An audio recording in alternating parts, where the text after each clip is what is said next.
Right, kia ora, talofa lava, and a warm welcome back to another episode of the Counter Ruck, a podcast where we discuss all things rugby. I'm the host of the Counter Ruck, Stacey, and today we welcome all the way from the city of the future, who's up here in Auckland during the Easter break, and the host of the Pitch podcast on our network, Joey. Joey, thanks for jumping on us. Thanks for having me. Thank you from City of the Future. That's the one, brother. Now, I know our regular listeners will know we normally have a guy like Rog who jumps on, and we spoke to him before. He said he was going to give it one more season and lace up the boots just one last time, although he always says it's going to be his last season. So I'll ask you, Joey, mate, you got that itch to lace the boots up again this year? Actually, I have to say yes because I bought some boots recently. So now I have to go ahead and use them. Yep. I know you and Rog, you guys have the longest retirements. You guys have been on the verge of retiring for the last 5, 6, 7 years now, and you always just manage to squeeze out a few more juice out of those lemons. So, good on you, brother. It's always good to stay fit, get those exercises in. So, yeah. Have you got a team? Have you got a team you're looking at playing for? Papatoetoe Rugby Club. They've got a last old boys team, both senior ones competition and presidents. Oh, so yes, yes, that's right. Undecided as to which one I want to align to. Yeah. Must be getting close to those golden oldies rules. But I know you, as a front rower, you know those uncontested scrums and that might be a bit hard for you and Rog to go down that route.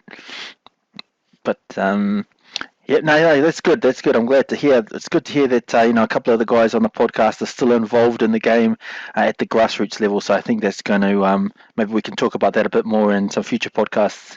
And I know Rod just brought that up as well. So that's definitely something we'll follow, Joey. So good to hear. All right, so before we get into it, let me take care of some housekeeping things before we start. So we've got our website up and running, so check us out there, www.weswesnet.com, and also you can follow the Counter Ruck on Twitter and Facebook, so give us a follow and give us a like on there. Now, for our regular listeners, they will know that we didn't have a podcast last week. I was a little bit under the weather, so I apologise for that. I know Rog, who's a diehard Chiefs supporter, he was keen to come on and talk about his win against the Blues, so I was sort of happy that we didn't have that one just as a Blues supporter. But yeah, we're back now, and yeah, we're going to get straight into it. So we'll look at some reviews. We'll do some reviews, Joey. On I think it was Friday night, the Crusaders, they lost at home, where they almost never lose, to the Highlanders, 33-12. So I'm not sure if you caught much of that game, mate, but have you got any initial thoughts on that game and how you saw that one? I caught highlights of the game. Mm-hmm. I actually thought it was, like many other New Zealanders, I think, it was expected that the Crusaders were going to give them a walloping. So pleasantly surprised as a non-Crusaders supporter to hear that the Highlanders did a job on them. So that was quite nice, especially being a supposed weakened Highlanders team with 6 of their starting players out due to discrepancies within the squad. So that, it was quite nice to see that, even at home, the Crusaders are beatable.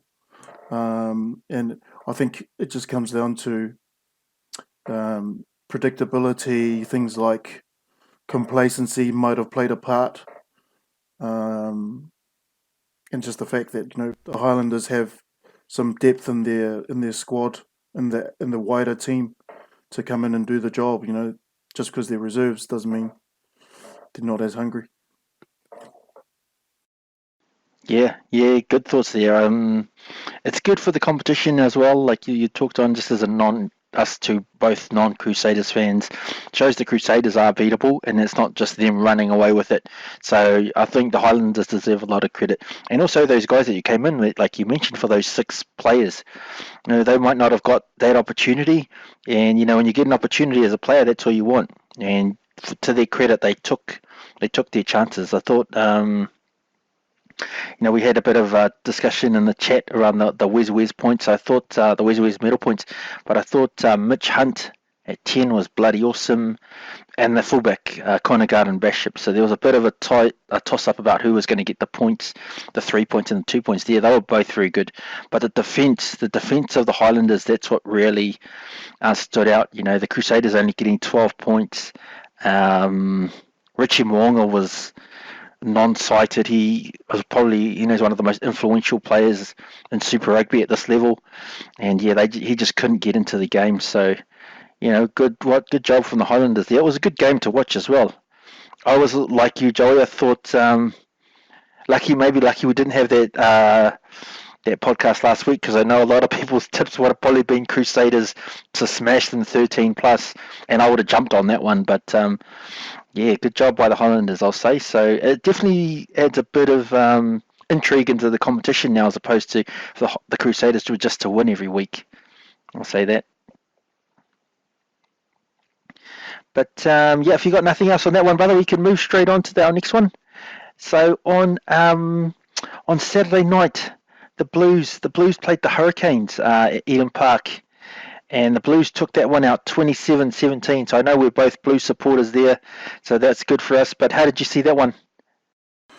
Look, I thought it was, even though the Hurricanes had a good showing against the Chiefs, I think it was quite a good performance by the Blues to come and do a job on the Hurricanes, the old foe. In terms of bogey teams, I think the Blues bogey team is the Chiefs, and then the Chiefs bogey team is the Canes normally.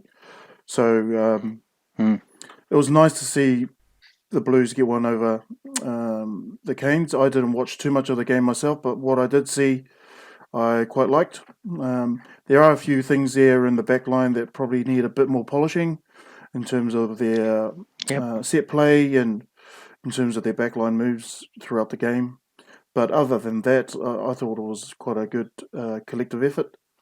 The forwards played quite solidly, and as the cliche goes, provide the platform, and the backs do the rest. So yeah, it was nice to see both the forwards and the backs of the Blues play really well. Yep, agree with that. I think Robinson was the captain with Patrick Tuipulotu out this week, and I thought he did a good job as a captain.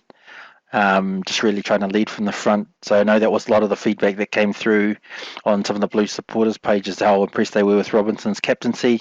And the Lucies in general. I thought Papali'i and Hoskins Tutu, they were bloody awesome as well.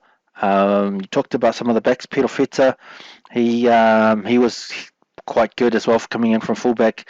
So it was good. They've had back-to-back losses, so I think it was important to steady the ship. And that wasn't a convincing one per se. A win after back-to-back losses is always good. So, I think the Blues, they've consolidated their spot in second, and they probably come a little bit closer after the Highlanders probably did them a bit of a favour there. But, a bit of a frustrating game, but still, a win's a win. And as Blues fans, we'll take it. So, yeah, that was quite good. I know your one of your favourites, TJ Faiane, was back this week, so I think he made a bit of a big difference. I remember that game against the Chiefs when the Blues played them. Harry Plummer got a bath from Kuntu Paia was playing second five, and he was the man of the match in that game. He killed Harry Plummer, and that was probably the end. They couldn't get TJ on quickly enough, but I thought he's a solid, steady, consistent 7 out of 10 guy, reliable guy. So it's good to see him back. I know you would have been happy about that. Oh, indeed. I'm all about the hard grafters who don't get the praise they deserve. He's one of them, sure.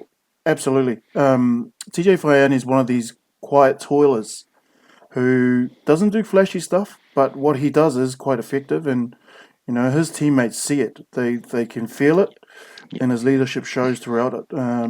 So yeah, it's nice to see him back, and Perofeta, nice to see him firing.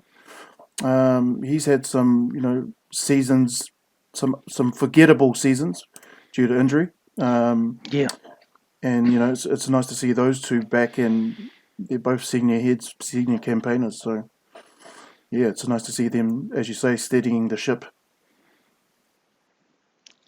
Yep, for sure. So I know, yeah, TJ doesn't need to be flashy. They've got enough flashy guys there. Caleb Clark's there, Rico Ioane, all these other guys. So if you can be, just help provide them and opportunities by making good decisions and being good defensively, which he is, then I think that's a important role that he plays in that team. But yeah, that was good from the Blues. I'm not sure if you caught anything Australian. We don't normally delve too much into the Australian games, but because we're doing the Whiz Medal, we like to have a brief look at it. Did you catch anything, Aussie? I did catch a little bit of the highlights between the Rebels versus the Reds. Um, Yep. these stadiums just look empty, but at the same time, they're going through COVID over there. But I guess in Mm, terms of the rugby that was played, it was quite nice to see a little bit of creativity. There was a little bit of strength shown by the Reds pack. I thought there was early in the piece they scored off a rolling maul, which was nice to see as well. And that was off the mm, back of a line out. Um, a few phases after that, they scored. So it was nice to see those kind of tries come about. I think it was Taniela Tupou that scored the try for the Reds. Um, the Rebels are a team that mm, you just never know. You never know with those guys. They're kind of unpredictable, but at the same time, they're a head scratcher for any fan who's watching Super Rugby Australia.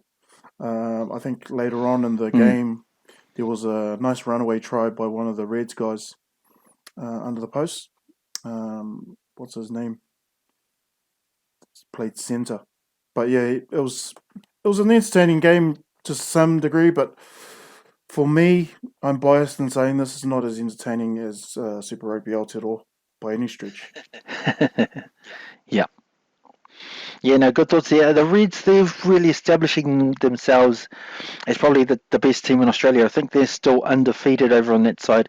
So when we get to this Trans-Tasman competition of all these COVID restrictions permitting, that's when it's going to be quite interesting because it's quite hard to gauge how good the Reds are.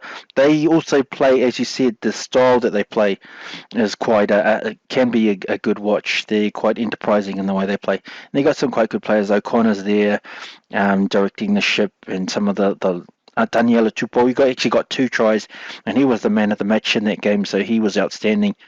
Yeah, I quite like watching them play. So yeah, good call on the Rebels as well. They're a bit all over the shop, but inconsistent. But yeah, just for our listeners there, the Reds got that one. Didn't actually write the score down, but it was quite convincing. They won it quite early. They were up 24-0, I think, at very early on. So they got some. They just flew out the gates, and then the Rebels were in catch-up mode after that. Um, Also, the Tars and the Brumbies, they got rid of their coach Rob Penny, the Tars, and there was that bounce back factor a little bit. But they still lost. They haven't won a game. 24-22, they lost. And I'll just say that the back three of the Brumbies were very good. So Tom Banks, he was the man of the match from fullback. Tom Wright, he's returning from a long-term injury, and Andy Muirhead was on the other wing. He was quite busy. So some good signs there from Australia, from a couple of the teams, the Reds and the Brumbies in particular. But yeah, we haven't got much to talk about for the Australians. But I wanted to look forward. Just some news out from your neck of the woods, from the city of the future there. Um, Sam Cane. Just released earlier this week. He's got a bit of a serious injury. So he's got a torn his pec, and he's looking at 4 to 6 months on the sideline. So I know the diehard Chiefs fans will be pretty gutted about that. He's a critical part of their team. But I really wanted to look at it from the All Blacks perspective. There are a couple of factors that come from there. So they're going to need a new captain, obviously, for these upcoming tests, and then probably the makeup of the loose forwards is going to change.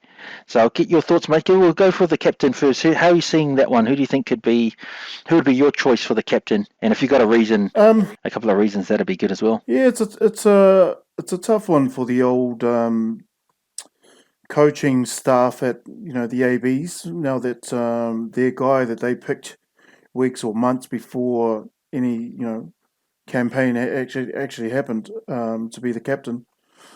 Um, Sam Kane, who's unfortunately out for, what was it, 6 months? 6 months, right? Yeah, 4 to 6 months he's looking at. So he's basically all of Super Rugby's gone, and probably those early tests, and potentially the whole of the Rugby Championship as well. So looks like quite long term.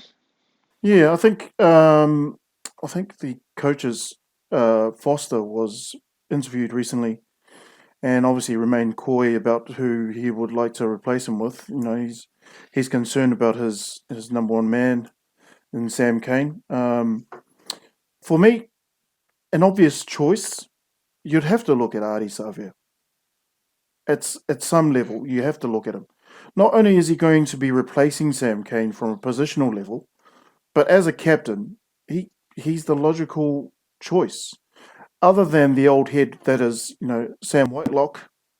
Um, but as one of the guys said in a group chat earlier this week, um, Sam Whitelock is getting on, and we don't know if during his twilight years he can, he is part of the All Blacks coaching staff's plans for leadership. They may want to blood somebody younger, um, and that may even put out Ardie Savia as the number one option.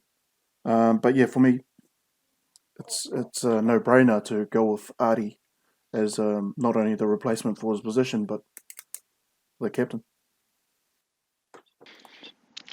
Yep, yeah, I agree with that. I hope they go with Ardie. He's 27, so he's still got some years left. I think if they go with Sam Kane through to the World Cup 2023, which seems like they're going to do, then 2024, the new captain. Who knows what Sam Kane's plans are after that? His body, the way he plays, his body will have taken a hammering by then. Just the physicality that he plays with. So I'm not sure if he's going to hang around or what's going to happen. But it'll be good to say that you use this year to sort of blood a younger guy, and Ardie will only be, he would have, I think, just turned 30 by that stage, so he'd still have some things, some legs left. Sam Whitelock's the other guy who he's 32, he'll be 33 this year, so I'm not sure how much longer after the World Cup he's going to be around. I suppose another guy, Scott Barrett, he's the captain of the Crusaders. 27 as well, he could be an option. And I know the All Black selectors and the All Black hierarchy really rate him quite highly. There were some stats that came out where he was the fittest forward in the All Blacks. So he's a guy who always seems to get selected a lot, and he's got a famous last name, and he kills it at training. So he could be an outside bolter. But I'm with you. I think I'd like to see Ardie get the gig. I think he could be the one. But yeah, just with Kane out, how do you see the loose forwards? Who would be your starting three for the All Blacks with Kane out? Would you move Savia? Would you keep him at 8? Would you pick someone else? For me, I would definitely keep Savia at 8, even though he's proved to be statistically better as an impact player. Whether that be 7 or 8, he's proved to score more off the bench, have a hand in tries off the bench more than as a starter. But his name comes to mind as one of the go-to if you're talking about Lucy's. Another guy that I think should be given a shot and has proved himself in the past and is proving himself in this particular Super Rugby Aotearoa competition is Shannon Frizzell as a 6. Hmm. Shannon Frizzell, if you look at the stats, I think he's leading the number of carries for the Super Rugby Aotearoa season. And then closely behind him is Whainganuku, Lester Whainganuku. And he's a back.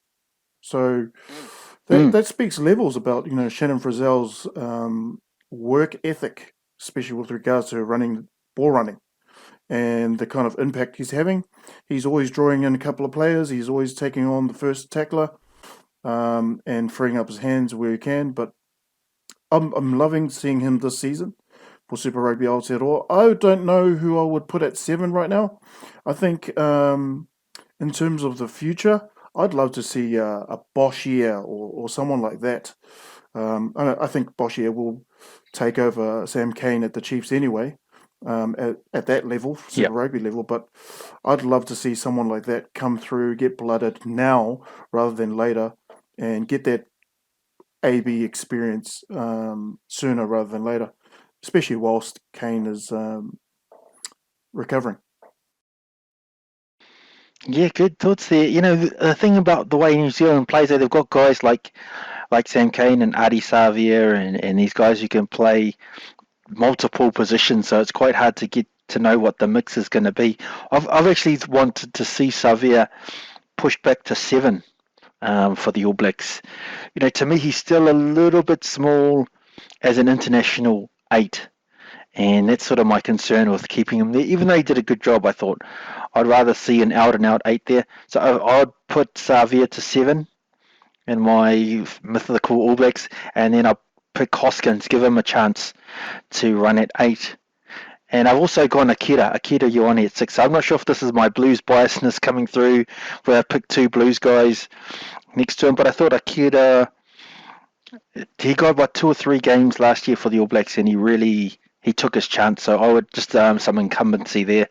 I'd just give him a shot, even though it's a bit hard now with Patrick Tuipulotu out. It looks like Akita's been benched for Tom Robinson's captaincy.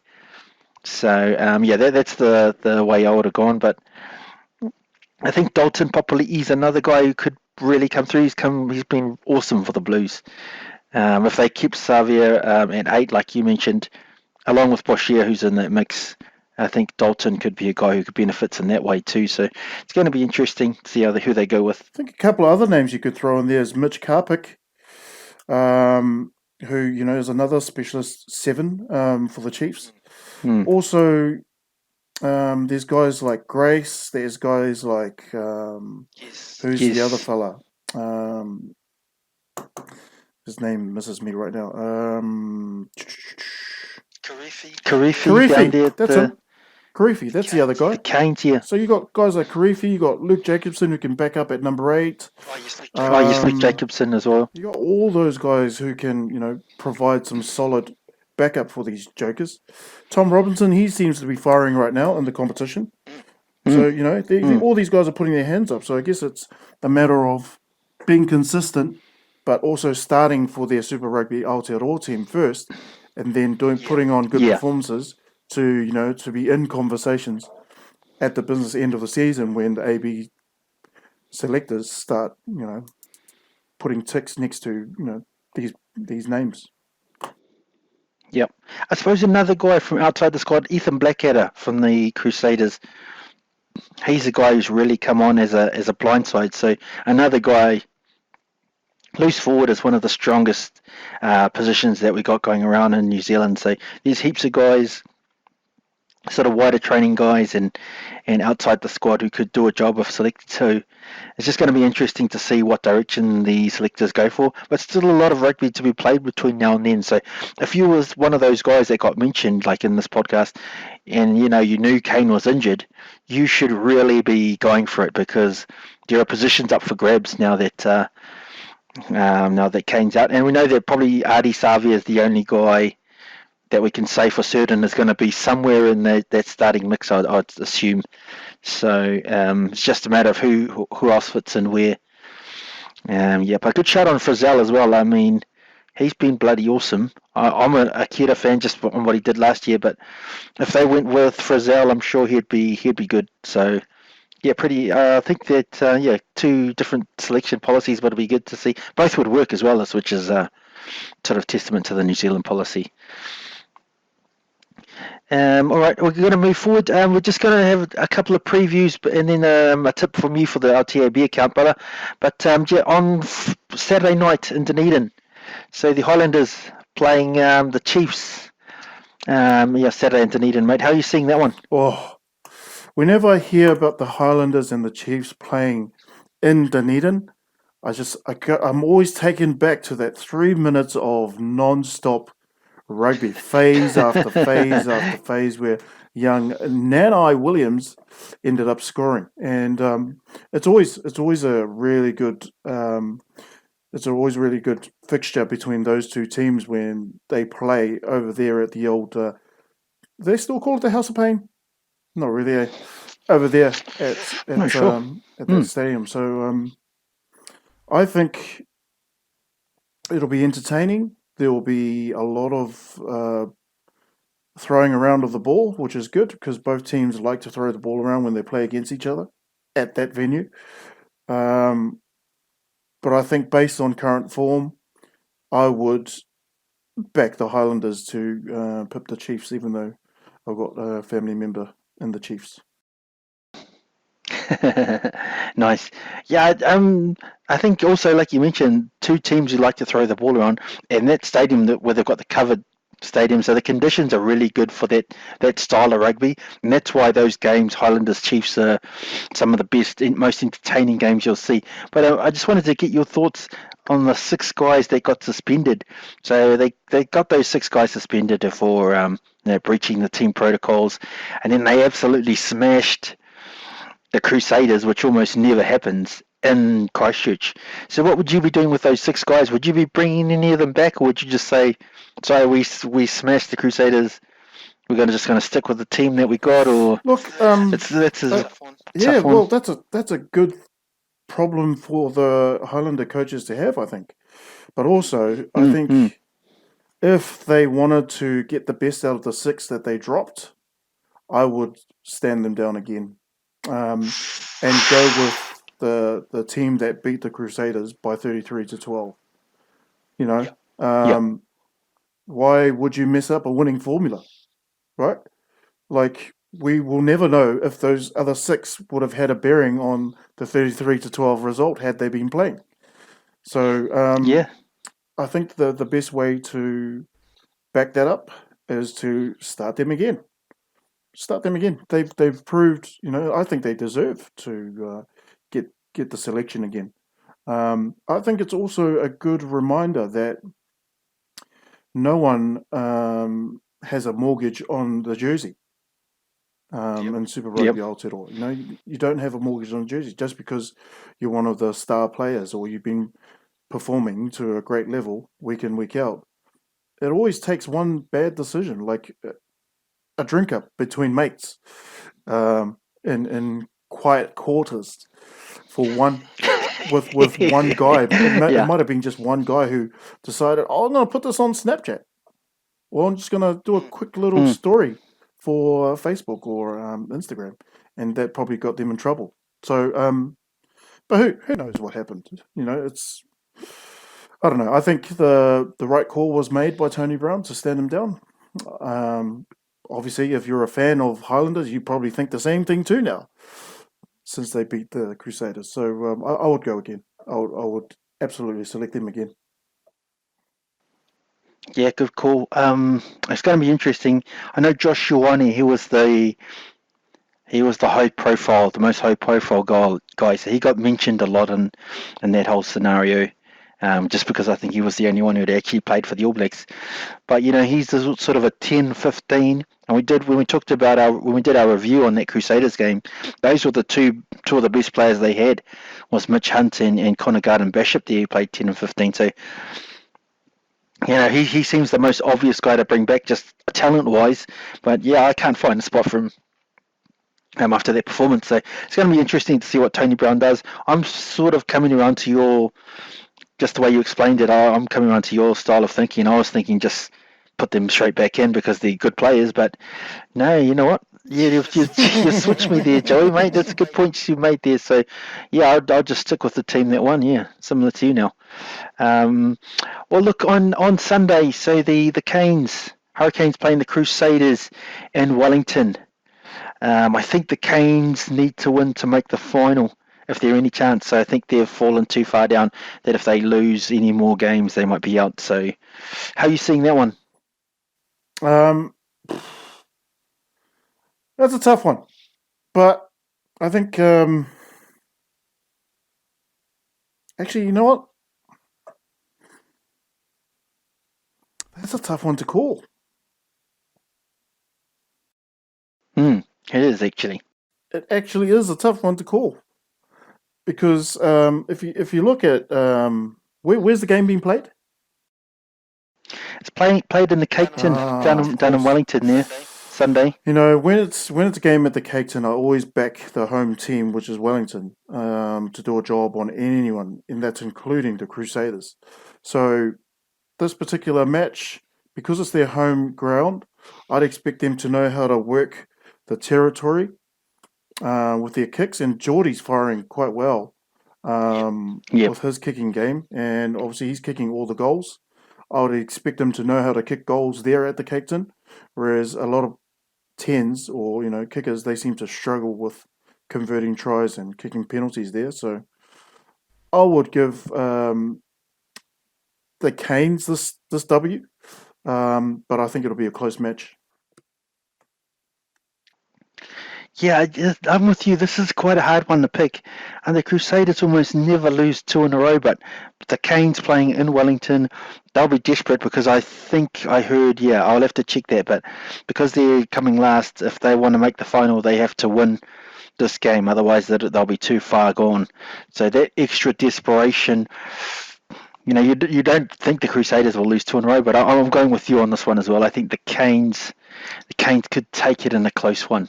So so far we've been on the same page on those ones, but we do have our TAB account anyway, so we are doing really well. We started off with $50. We got a $50 free bonus money, and now we're up to $156. So we're smashing it. But mate, I'll get you to give us a tip on anything rugby, really. Just something we put $10 on every week for our listeners out there, and whatever comes of it, comes of it. But we're basically playing with free money at the moment, given how many wins we've got. So, Who have the Blues? Joey, mate, you got anything on the horizon for that one for our Who account? have the Blues got this round? The Blues got the bye. Yes. Let me check. Yeah, Blues got a bye. So Highlanders, Chiefs, and Canes, Crusaders, and the Blues got the bye this week. Highlanders, Chiefs, Highlanders at home. Chiefs just coming off a bye. Highlanders coming off a great win. Oh, mate, I would go Highlanders 13 and over against the Chiefs. Nice. I like that. Yeah, I'm just typing and that now. And again, reason being, especially if they stick with their same team that beat the Crusaders. Yep. So it'll come down to their selection, because the Chiefs have come off a bye, so they haven't had that, game hardening, if you like. Mm-hmm. And I think their last one, the Chiefs' last one was a loss to. Oh no, they beat the Blues. So they'll be. Yeah, Sam Cane out as well, big out.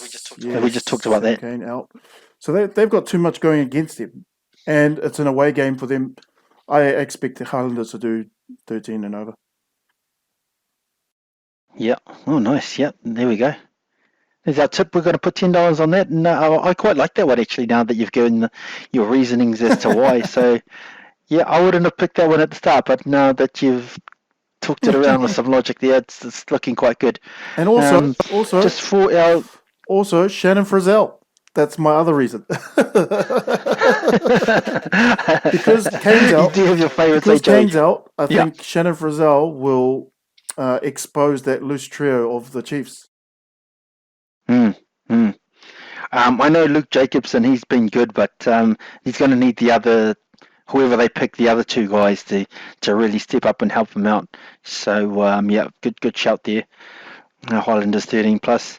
Just a quick update for our listeners. So we've got our Whiz medal for our Super Rugby Player of the Year, and that's across both Australian competition and the New Zealand competition. So how it works is we review every match, and 3 points for the best player in the match, 2 for the second best player, and 1 for the third best player in the match. And then we tally up the points, and then at the end of the year we should have our inaugural Whiz medal winner for the Super Rugby Player of the Year. So I'll just give a quick update for our listeners on the table. So we actually have a five-way tie for first place. So all on 6 points, we've got Cody Taylor, Matt Tomoa, Richie Moonga, Tom Banks, and Taniela Tupou. And just we've got 3 guys on 5 points. So Akira Ioane, Damien McKenzie, and James O'Connor. So it is still quite wide open, and there's a whole host of guys on 4 and 3, which I won't go into. But the medal is still wide open. So I know Taniela Tupou, he was the man of the match against the Reds, who we talked about, and he's just rocketed straight up. He was on 3 points, straight into first, tie for first. And Tom Banks as well, he picked up 3 points this week for the Brumbies, he was outstanding there. And just on the back of that, they've been able to fire into that top echelon. So it's getting quite close there. We post a lot of things on social media, so keep following us there.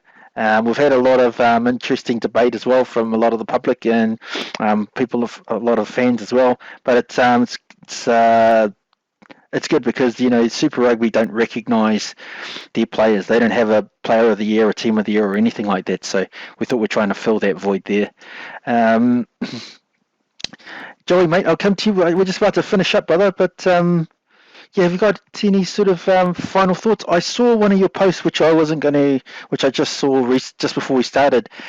Jonah Lomu Rugby came out on PS4. What was it, 20-something years ago, earlier this week?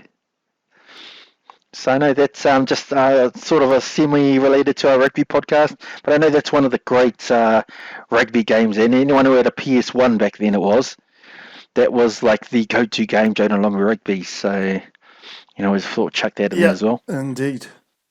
Jonah Lomu Rugby. It's the OG of all rugby games, I think. I think if you speak to old gamers, that is always on their list of games that they played, alongside, COD and all the rest of them. Yeah. Showing a bit of our age there as well, because I used to play it a bit. I started getting left behind. I wasn't as hardcore as some of the guys that I was playing with. So I gave up not long after it came out. But I remember it was like, revolutionary for us young bucks coming through, this rugby game with Jonah Lomu. And it's so the late, great Jonah Lomu. But yeah, just something for our listeners to bring back memories. But mate, have you got any just any thoughts in closing as we start to finish up our podcast for the week? Yeah, well, it's I think the next couple of weeks will be exciting again for Super Rugby Aotearoa. I think it's a hard job for the All Black selectors at the moment if they were to pick a team. I think as we go along, we'll find that after injuries and what have you, you'll find that the most consistent performers of the last 2 seasons will show their mettle again. I'm thinking about guys like TJ Faiane, and I'm thinking about guys like Caleb Clark, and all those really good players that have shown their hand. I would like to see guys like Akira Ioane fire and put his name on that All Black jersey when it comes to selection time. So all the best to these players. Another guy that I really want to be recognised a bit more, and I think he'll keep improving, is Mark Telea. Yep. That's it. Nice. All right, guys. I just wanted to sort of congratulate the Blues and the Chiefs. So they're going to play out the first Women's Super Rugby Aotearoa match. It's not till May, I believe. So we'll sort of, at this stage, just going to congratulate them on what they're doing, because I think that's a massive step forward for women's rugby. But I think as we get a bit closer, we'll do some really look at it a bit more deeper and acknowledge the women's game a bit more. Also, we've spoken a bit previously about the club game as well, so get out and support your local club, particularly any Aucklanders out there, because I know the Blues have a bye this week, so you can still get your rugby fix by supporting the club game at the grassroots level. And maybe you might see some of our counter ruck boys there. Joey might be running around, or Rog. So if you disagree with what they have to say, just give them a head high or something. Nah. But we've got our guys out there on the ground playing at that level as well. So it'd be good to get out and support the game if you can. It's always good to play grassroots games at that level as well, and to support. So I talked about this earlier with Rog. I remember watching your old stomping ground, Ponsonby. This is going back a bit, and they had Sam Tuitupo was playing. Benson Stanley was playing, and I went to watch those guys because I knew they were sort of stars by then. And there was a young winger they had there who He killed it. He just carved up who I'd never seen before. And then not long ago, he was running around for Auckland. So it was David Smith. Yeah, he was bloody. He was one of the best players I've seen at the club level. He was bloody awesome. So sometimes that's a good thing about watching the club games. You can sort of find or see the next big thing. So yeah. Have you guys got? Do you know if you guys got anyone coming through out your own Papatui? Anyone potentially? I think a lot of the players at Papatoy, they have played in the junior grades. They've gone offshore and played, professionally, and now have come back to help the club again. So, yeah, probably not so much on that side of things. I think in the junior grades, definitely. But as far as young players in the top side team, nah, I don't know yet. I haven't seen enough. Yep. Yep. But yeah, if any listeners out there, get down and support your local club. I think that part of the game has sort of been left by the wayside a little bit to how it was sort of, 10, 15, 20 years ago. So it'd be good to go out and support. But just for our listeners, I want to thank all the listeners for joining us for another episode of the Counter Ruck. We're available on the usual podcast platforms, so Stitcher, Spotify, Apple, Google, wherever you listen to podcasts, you can find us on there. And also on YouTube, we've got a YouTube channel, our network YouTube channel, so you can watch us there and provide us some feedback for us. So, boys, Joey, thanks for jumping on, brother. Good to see you back on here, providing your knowledgeable insight. And also, Cam's doing the fact checking and the producing. Thanks, brothers. And we'll be back again next week, so check us out then. Cheers, boys. Cheers, thank you.